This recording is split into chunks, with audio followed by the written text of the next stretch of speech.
Bakasyon mode man ang maraming turista sa Boracay ngayong Semana Santa weekend, pagkakataon din daw ito ng ilan para makapagnilay-nilay.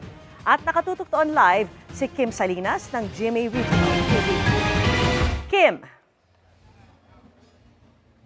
Vicky, sulit na sulit umano ang bakasyon ng mga turista dito sa isla ng Boracay dahil sa dami ng mga activities na pwedeng gawin. Ngunit sa gitna ng kasiyahan, hindi nakakalimutan ng ilan ang paggunita sa mahal na araw. Buhay na buhay ang beachfront sa isla ng Boracay ngayong Huwebes Santo dahil sa iba't ibang water activities na pwedeng ma-enjoy. Nariyan ang pagbalance sa paddleboarding at ang perfect for picture taking na crystal kayak. Na-amaze. Nakikita ko po sa Facebook, ang gaganda ng trinay namin. Lantern naman ang kinaaliwan ng ilang turista ngayong araw. Sa gitna ng bakasyon, hindi nakalimutan ng iba i-obserba ang Holy Week.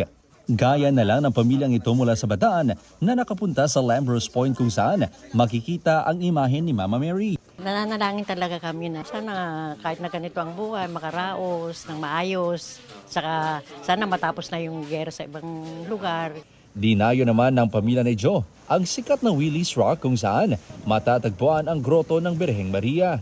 Siyempre, mahal na araw, paggunita natin sa Panginoon, kay Heso Kristo. Tapos, ayun, kasabay na rin yung mag-enjoy dito sa Boracay. Handa na ang parokya sa Boracay para sa gaganaping Via Crucis bukas.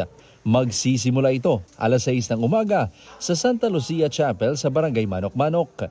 Dadaan ito sa highway at maging sa beachfront hanggang makarating sa simbahan sa Station 1. Open sa lahat ng mga Katoliko na gusto sumama, kahit na yung mga tourist na pumunta ng Boracay, they have the chance to reflect on this season of Holy Week.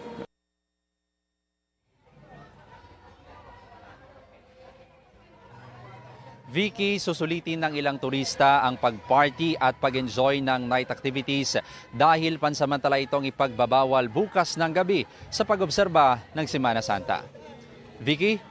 Maraming salamat sa iyo, Kim Salinas.